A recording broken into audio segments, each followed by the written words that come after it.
First, we're going to define some terms. Last will and testament, also known as a will, is a legal document that communicates a person's final wishes as pertaining to possessions and dependents. This would be money, property and realty, cars, personal possessions, and children or other dependents. An executor is a person or institution who carries out the terms of the will, chosen by the individual writing the will unless they are unable to. A guardian is a person who is legally responsible for someone who is unable to manage their own affairs, such as children whose parents have died. A beneficiary is a person designated as the recipient of funds or other property under a will, basically the person who your money or property is going to. A probate is a legal process by which a will is proved valid or invalid. An instate is a term for when a person dies without having written a will, and the court will then appoint a personal representative to distribute the descendants' property and is usually based on hereditary succession. When you are ready to begin writing a will, there are a few different templates available for you to use if you're planning on writing it yourself. Flat forms are just blank documents that you can edit with your word processor to tailor to your specific needs. Statutory forms are forms written into the laws of your state, and there will be one that corresponds to whatever state you live in.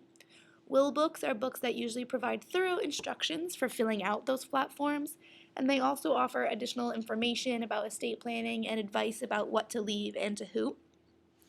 Will software is estate planning software where you answer interview questions, and the program builds the will for you depending on your answers so that it's specifically designed for your needs and for what you want your will to do for you.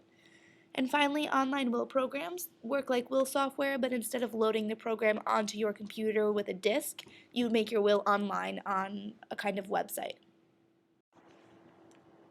You also need to know what to include in your will.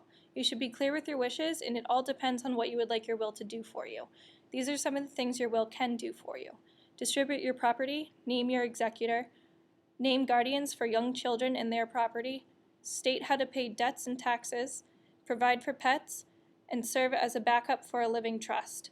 Some things that you cannot leave in your will are property you have joint custody of, money in a payable on death bank account, property transferred to a living trust, and proceeds of a life insurance plan in which you have named a beneficiary.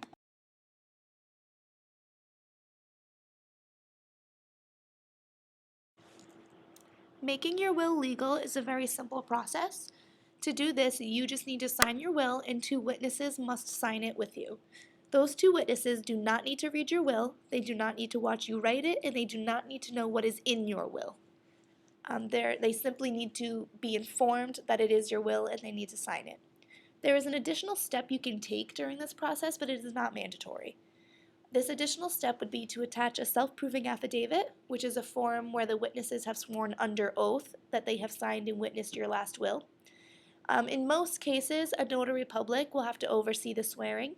This is someone who is authorized to perform certain legal formalities and is appointed by the state government. As we learned in class, gifts can be left under conditions through your will. An example would be leaving money to Sam if and when he goes to college. But think carefully before doing this because you must also decide who will enforce these conditions and for how long. Gifts left under conditions cannot be given if the will recipient must get married, get divorced, or change religion. Gifts cannot be left for any legal purpose in case there is any question of that. An example would be leaving alcohol or cigars to someone who is underage.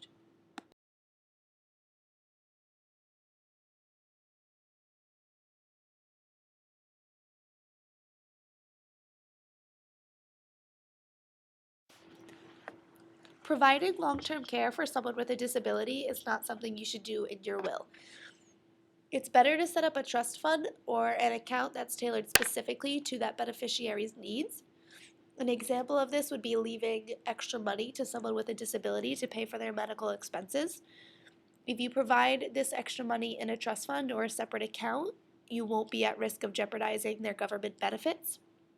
If you leave someone extra money in your will, you may be messing up the amount of money or the frequency in which they receive money from their government benefits. Pets can't own property, so you can't leave property directly to your pets in a will. Instead, it is a better idea to find someone who will give them a good home and even leave some money to that person to ensure that any of the pet's expenses will be taken care of. though some states allow you to set up trusts for animals. After finding out in some states that you can set up trusts for your pets, I was curious as to which of these states allowed this. To my surprise, it was 46 out of the 50 states, excluding Minnesota, Kentucky, Mississippi, and Louisiana.